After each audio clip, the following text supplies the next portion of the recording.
Black knowledge YouTube চ্যানেলটি আজকে অনেক দিন পর আপনাদের সাথে ফিরে এসেছে। সো আমরা এগেইন আগের যে টপিকগুলো রয়েছে সায়েন্স সম্পর্কিত সেগুলো নিয়েই কথা বলবো। সো আজকে আমরা একটি আইনস্টাইনের থিওরি থেকে আমরা বুঝতে পারবো যে টাইম ট্রাভেল কি সম্ভব।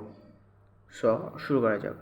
ইউনিভার্সিটি অফ কানেকটিউট এর পদার্থবিজ্ঞান প্রফেসর রন মলেট একটা ডিভাইস বানিয়েছেন যার আদলে ভবিষ্যৎ টাইম মেশিন বানানো যাবে।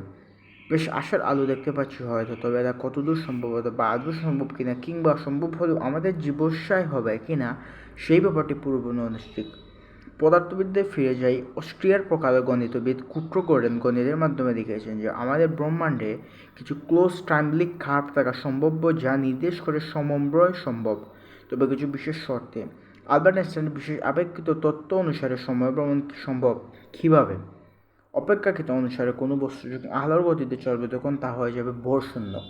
আর যদি আলোর গতিতে মানে আইনস্টাইনের আপেক্ষিক অনুযায়ী তাত্ত্বিকভাবে সময় ভ্রমণ সম্ভব, এখানে কোনো স্থির বস্তুর সাপেক্ষে সময় হচ্ছে গতিশীল বাপের সাপেক্ষে সময়, এবং ওই হচ্ছে যথাক্রমে বেগ ও গতি।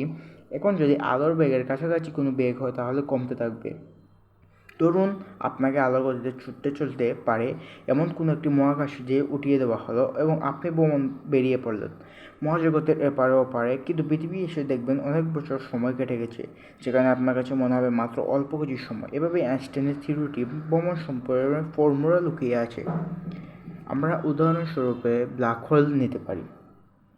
ব্ল্যাক হোলের মাধ্যমে ভ্রমণ সম্ভব। ব্ল্যাক হোল কী এ সম্পর্কিত নেক্সট ভিডিও বানাবো। আজকের জন্য এই পর্যন্তই।